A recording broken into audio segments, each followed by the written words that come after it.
So the Monkey is now nearly covered 6,500 miles. So that's all the back roads, the trips to Shetland, everything you've seen in the videos. And we're going to go over and see what are the good bits, what are the not so good bits.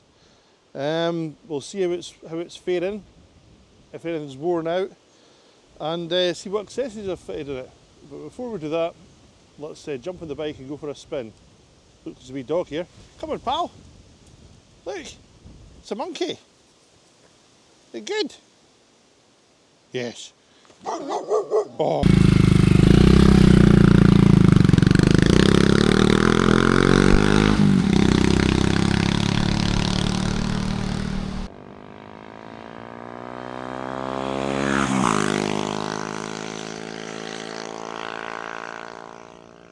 So we'll start off with the good bits. What's been good about the Monkey in the past 6.5k?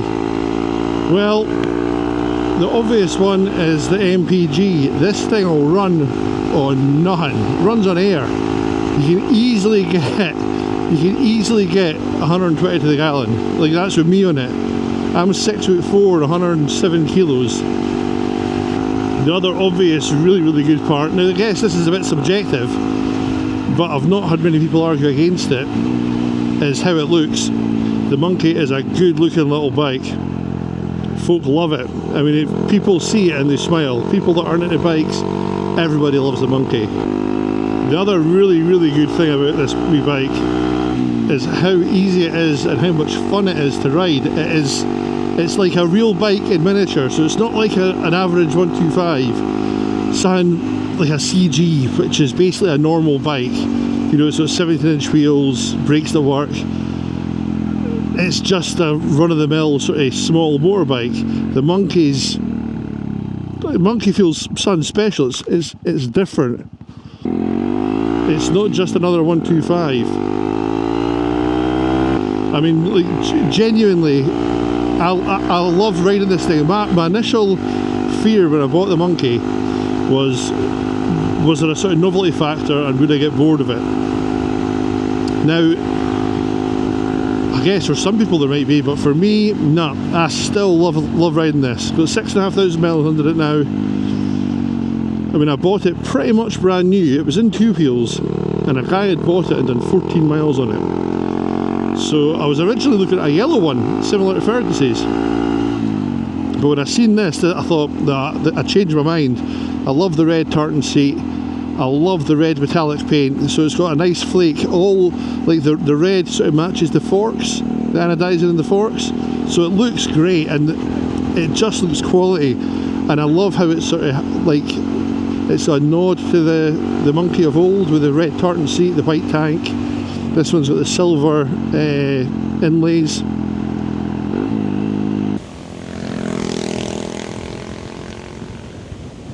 I'll try and find a sheltered spot out the wind and we'll pull over and we'll have a look at another big favourite amongst Monkey owners. What accessories I've bought. So everybody likes to customise their Monkey.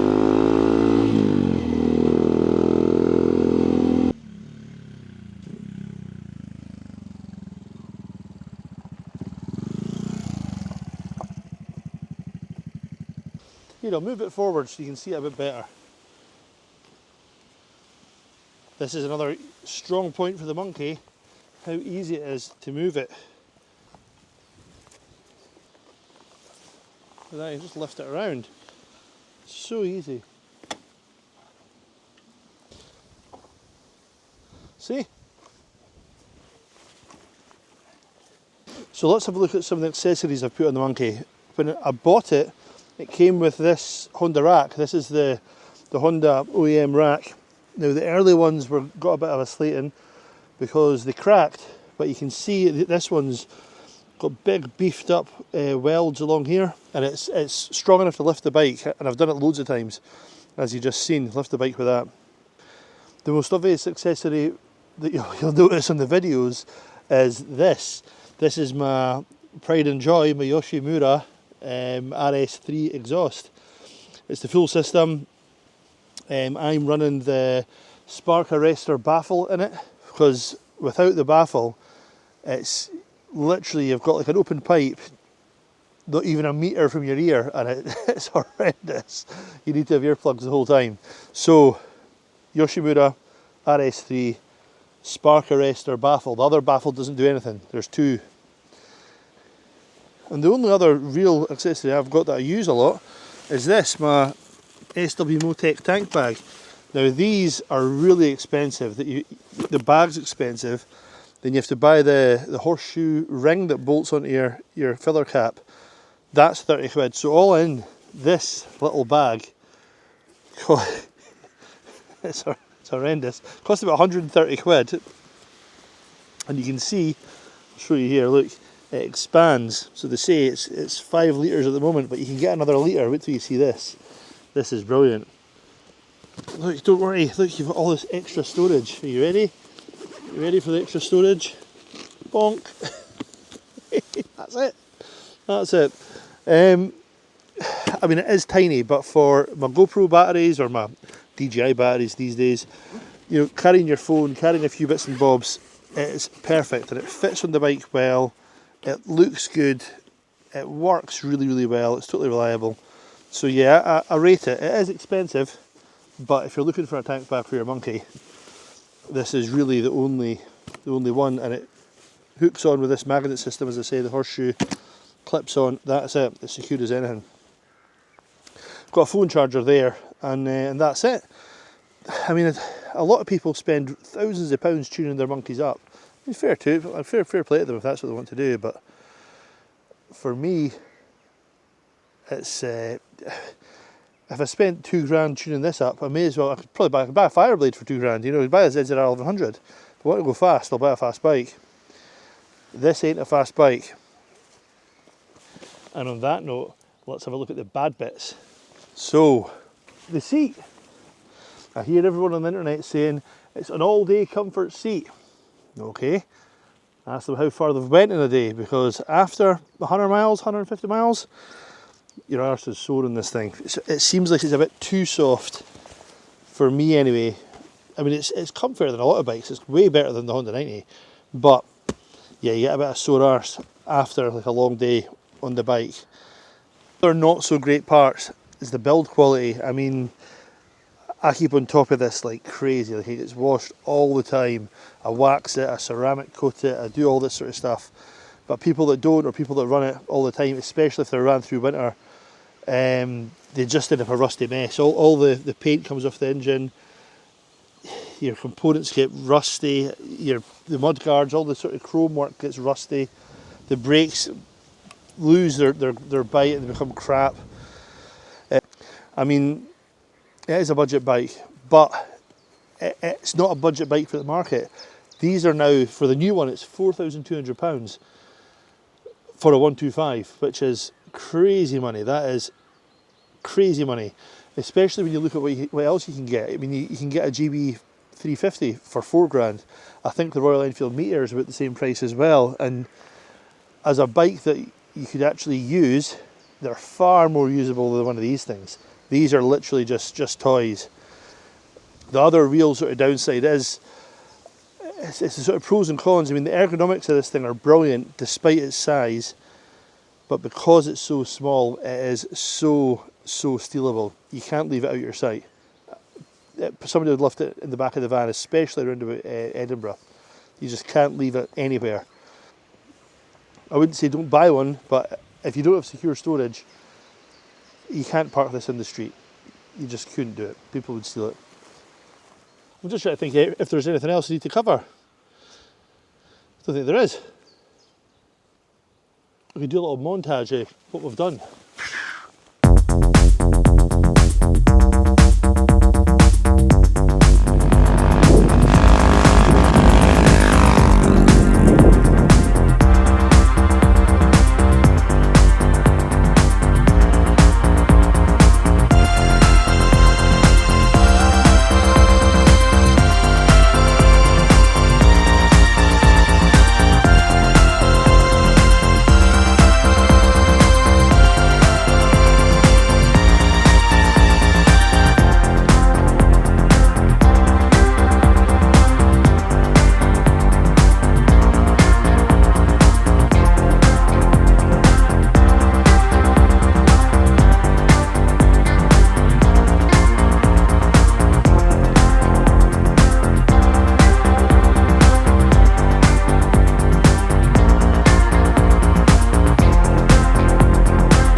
Jeez.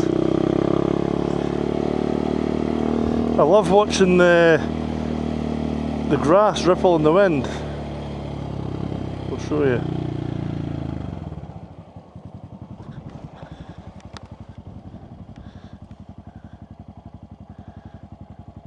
See it, it's like waves. Cool. So that's my wee review of the Monkey. I'm sure I've missed stuff that I was going to say, but there we go. I would say all the little mini bikes, like you've got this, you've got the Grom, the Dax.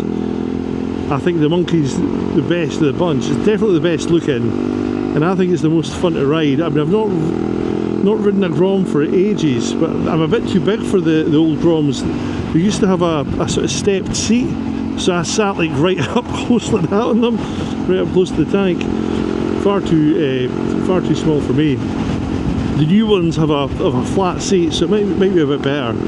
But I think just for the way it looks and the big balloon tyres, the Monkey has it. The Dax is okay, but I had a shot of Mikey's Dax, mind. That looks pretty good, but it's got the automatic clutch, which I don't find as much fun, and it's only got the 4-speed box, which, I mean, it doesn't really matter, but it doesn't seem to hinder it. But the thing about the Dax is the seat is so uncomfortable. After 40 miles on the Dax, your arse is killing you, like it's pretty dull. And it just doesn't have the looks of the Monkey either. The Monkey's cool. The Monkey's the one that is a motorbike in miniature. Whereas the Dax is still more of a, I don't know, it feels like with the automatic clutch and everything, I don't know, maybe more scooterish. I don't know how to classify it. I don't think I could have the Monkey as my only bike. Unless I'm afraid of the Alps or Montenegro on this. Where are you going to go? Nordkap on this. And the downside, it isn't the performance, it's how much stuff you can fit on it. You can actually carry more on the Honda 90. You'll see if you watch my Shetland videos, that's what I would say is the Monkey fully packed, if not maybe slightly overloaded. I mean, some people do put loads and loads of crap on these things, but they just end up snapping racks and all sorts of stuff, and if you're snapping your rack, you're carrying too much stuff. But for a bike just to take for days out, and maybe even overnight camping trips, we went to Glencoe, that was fine. For that sort of stuff, the Monkey's amazing, and a great second bike, and it's really endearing to ride, and it's still got all the charm 6,500 miles later than it had when I first bought it.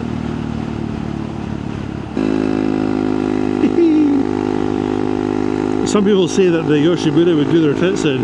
I love it.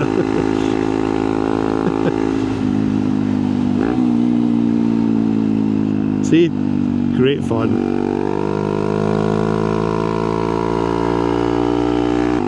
So Honda have the service intervals for this bike at every 4,000 miles. So 4,000 miles, change the oil and filter, everything else it's an inspection. Now the bike takes just under a litre of oil.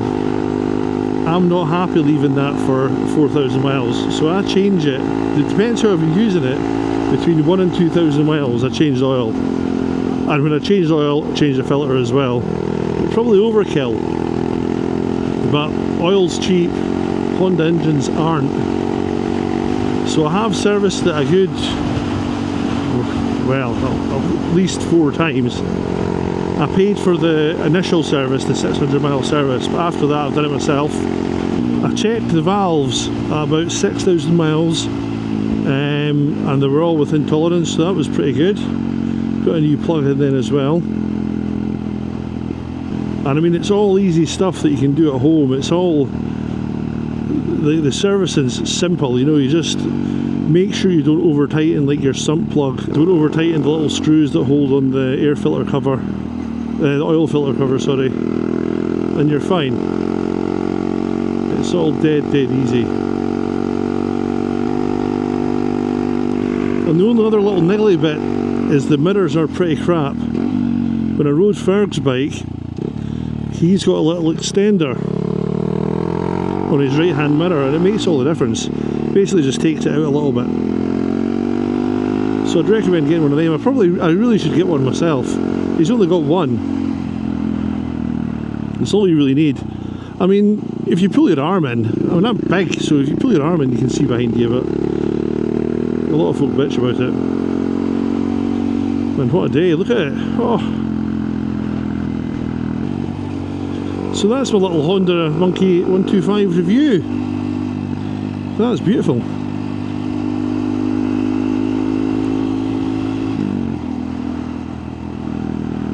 Let me know what you think in the comments.